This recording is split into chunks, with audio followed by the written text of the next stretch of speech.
Hey guys, John Adamson, the Rehab and Documentation Guru. Recently, I got a message from one of my subscribers asking me to talk about basically the direction of job prospects in rehab and where our industry is going. And so I'm going to touch base on that just a little bit. And I'm going to use as an illustration an interview I had the other day. So I had an interview for a PT position with an assisted device technology firm. So this firm has both a wearable device, but they're also working with other companies for using their devices for data collection. And basically, the device collects information about the patient's physical performance, and then a therapist will monitor that, and then based on their physical performance characteristics, will modify their program, will have conference calls via things like Skype or a similar platform through an app. And there's been a growing number of companies that have been doing this. One of the things I shared with this gentleman was a few years ago, I was contacted through LinkedIn for this person that was developing a tape, a kind of tape which had stretchable wires in it, which if you moved it in a certain direction, it would register the direction, the speed, and the force of your movement by being stretched.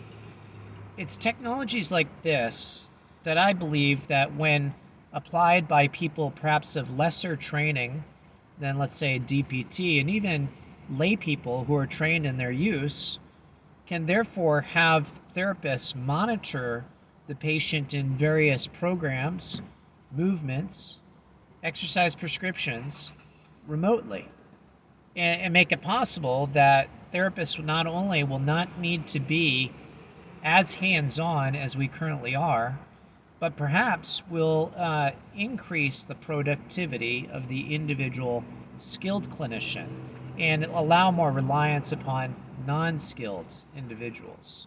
So what does that mean? I believe that the future for therapy is going to start utilizing more and more AI, artificial intelligence, like this particular company that I interviewed for. And and we're going to see more remote work for the therapist, which means less in person. Realistically, if you honestly think about it, your skills are not utilized in probably a good portion of the visits you do with your patients. Perhaps they are. I mean, depending on the complexity of the patient. But think about like your overall caseload. The vast majority of the things that you do on, let's say, a regular treatment basis are probably not that greatly skilled. So could you possibly be supervising more unskilled people doing activities with your patients? Yes, but we can't bill for that right now, and therefore, because we can't bill for that, it's not being pursued as a viable option. But we live in a time when data drives our healthcare. Back in 2012, there was an article, this was the first article I saw on data driven healthcare. And that article talked about the fact that, basically we don't need research studies at universities as much as we used to need them to determine what is evidence based practice. We can just collect data on things like outcomes. That's what Medicare is doing through Section GG, through MIPS, through formulae, section or G codes or functional limitation reporting. So we have currently data we're given, and they're looking at models of care delivery and outcomes based on that data that's provided to them, and determining based on that what is best evidence-based practice. And they're revising how they pay us on that. But we're going to see that kind of data being used for suggesting best practices too in clinical applications as well.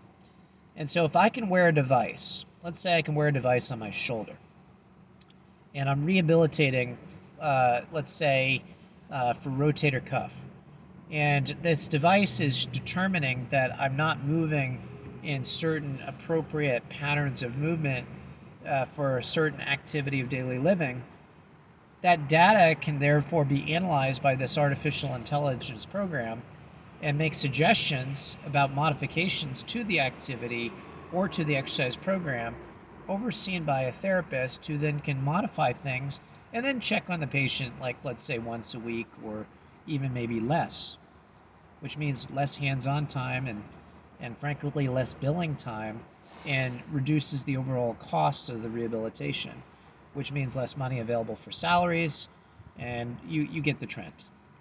So my perspective on where we are going is less reliance on people like the DPT, the OTD, the SLP who gets a doctorate, and more reliance on not only assistants but technicians even who have been trained in a certain application, especially for our non-medically complicated patients. So if that sounds pessimistic, I don't. It's pessimistic perhaps for the long-term job market, which is the biggest scare that most people have right now, especially with the downturn we faced since PDPM and PDGM. And of course, now with COVID, we've had some companies have drastically reduced need for therapists. And then COVID helped drive the whole ability by some companies to develop remote telehealth for therapy, and Medicare's greater acceptance of that as a potential treatment option for therapists.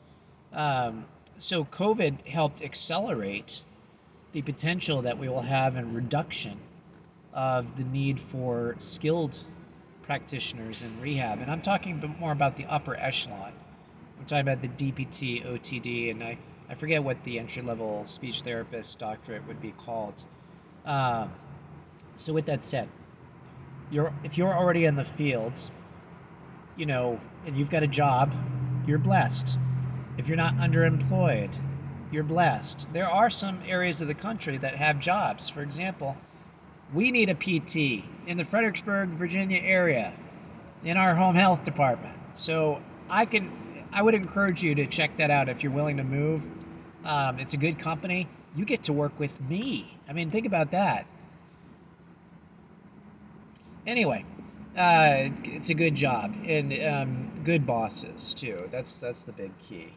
I mean, are there issues? There are issues everywhere, but I enjoy my role, and I enjoy the people I work with, and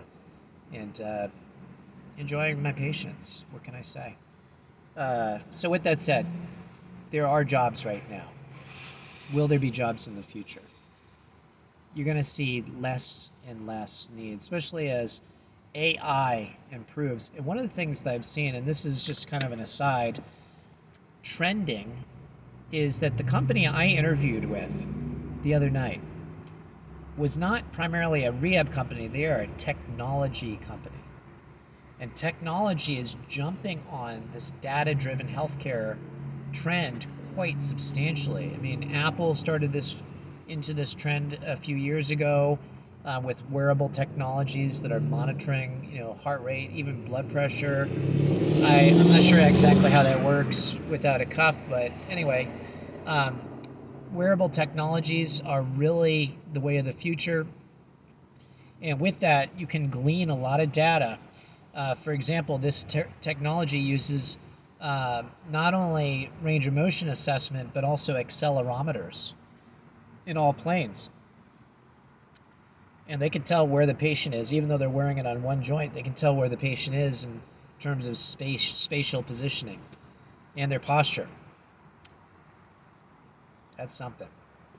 So I see more and more AI replacing the hands-on, in-person assessment need, and just being a facilitation of less therapists doing more work with more patients, but just maybe not needing the input of the therapist as often.